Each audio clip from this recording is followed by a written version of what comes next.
Anglo-American's Dawson Mine lies in the coal-rich country of central Queensland, Australia.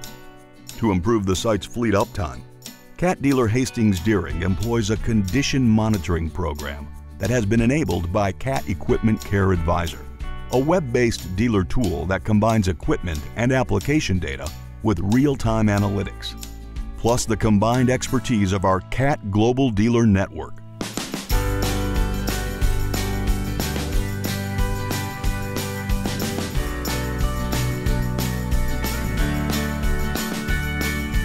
Dawson is a very busy site and it's got a very tough environment. We see a lot going on at Dawson. There's a lot of events, there's a lot of samples. The trucks are serviced every 10 days. Before condition monitoring came along, it was all a bit of reaction maintenance. So the machine actually had to break down before we'd get ready to perform a repair. It was up to someone from site to filter through all that work, and it's very time consuming and expensive. Data's always been there, but it's been in all different areas, and we've never been able before to bring it all together and get some meaning out of it. ECA come into the site around about 2 years ago. In the beginning it was a big learning curve for us in the way that we were doing condition monitoring to what ECA brings to the table. It's a different style of condition monitoring and how to customise it for our fleet. And we've been able to do that fairly successfully, so in that respect it's great. Equipment Care Advisor is a tool that we use that gathers data from 5 different sources, for example, oil samples, VIMS data, site inspections and repair history, and compiles it into one database where we can easily compare all those elements of data and write an intelligent recommendation to the service department at a customer's site. Equipment Care Advisor is analysis of the machine's health. It's pretty comprehensive. There's a lot of data that comes from the machines that someone needs to interpret it and turn it into tasks that our fitters can go out and repair on the machines. Some of the biggest hurdles we had in introducing ECA or Equipment Care Advisor to our customer sites was a culture change. Some of the older guys on site were familiar with doing condition monitoring their own way, which was a lot of reaction. Now with Equipment Care Advisor and using all the data, we've been able to present that to site, and when they actually see that data and they see the repair and how effective it was, it started getting some trust. It is unbelievable the amount of information that you can actually look at that we never used to be able to see before. So we're definitely seeing the benefit of how accurate, I suppose, the details are that's getting delivered. We can capture faults and things before they get worse and escalate. It helps with our scheduling and planning, and then at the end of the day, the availability of the trucks. So everyone's happy.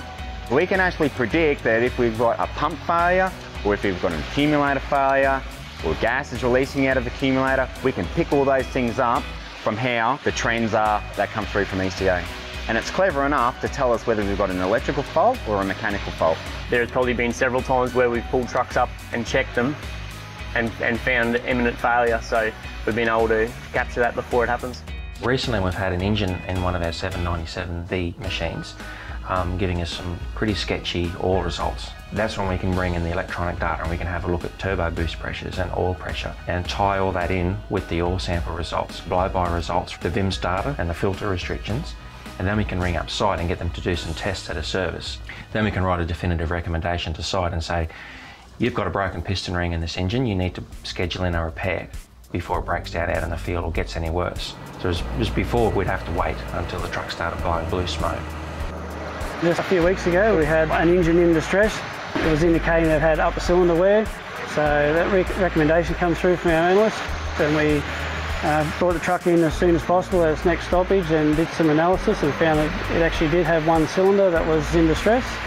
Replaced it, sent it back to work, and get a little bit more life out of that engine. Normally that would just run to destruction, and that's certainly not what we want, unscheduled stoppages. Potential saving between bringing an engine in that we think is having a failure to it failing can be a saving of around $100,000.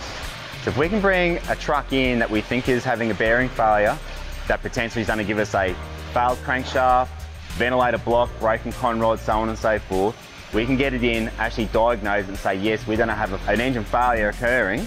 You've saved the block, you've saved the crank, you've saved conrods, pistons, so on and so forth. Massive saving. Everyone's happy then too, because the repair is minor compared to a major. If anything has a catastrophic in the pit and stops mining operations, well, no one's happy then. And that's a big thing that the customers notice now, is we haven't had many significant breakdowns. There's not as many surprises for them. I think it always comes back to the relationship that we have with the customer. We've got a very good relationship. It's very transparent, which is probably pretty unique, I think. The customer feels quite at ease with us using the system. I'm extremely proud of the fact that we can meet our customers' expectations on reliability and availability, and we can continue to do it 365 days a year, 24 hours a day. So it's always proud to work for Caterpillar.